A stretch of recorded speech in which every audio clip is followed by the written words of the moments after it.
Βασικές οδηγίες για το ημερολόγιο. Καλώς ήρθατε στο νέο σύστημα του ημερολογίου. Με το παλιό ημερολόγιο μπορούσατε να δείτε μόνο ένα μήνα κάθε φορά. Τώρα έχετε τη δυνατότητα επιλογής προβολής ενός χρονικού ορίου 15 έως 60 ημερών. Η προεπιλεγμένη προβολή είναι οι επόμενες 35 ημέρες. Κάθε δωμάτιο έχει το δικό του τμήμα. Κάθε τμήμα έχει στην κορυφή του το όνομα του μήνα και στη συνέχεια τις ημέρες αυτού. Κάτω από τις ημερομηνίες μπορείτε να δείτε μια πράσινη γραμμή τίτλου που περιέχει το όνομα του δωματίου. Κάθε τμήμα περιέχει τα χαρακτηριστικά ενός τύπου δωματίου. Πρώτο, η διαθεσιμότητα. Τα χρώματα παραμένουν.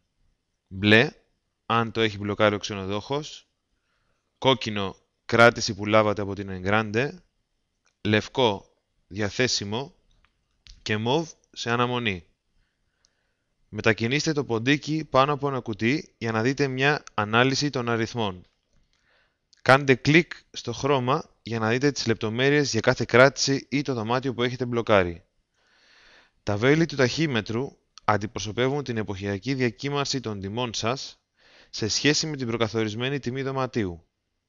Αν το βέλος είναι κατακόρυφο, αυτό σημαίνει ότι η προεπιλεγμένη τιμή εφαρμόζεται την ίδια μέρα για το δωμάτιο. Μια αριστερή κλίση του βέλους σημαίνει ότι έχει εφαρμοστεί μια τιμή χαμηλότερη από την κανονική. Μια δεξιά κλίση του βέλους σημαίνει ότι έχει εφαρμοστεί μια υψηλότερη τιμή από την κανονική.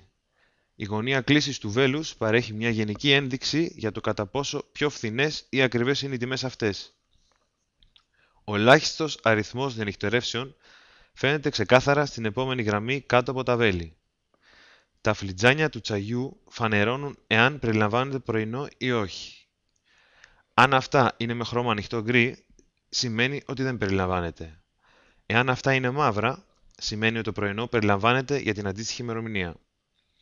Στο τέλος κάθε τμήματος υπάρχει δυνατότητα επιλογής των κουτιών.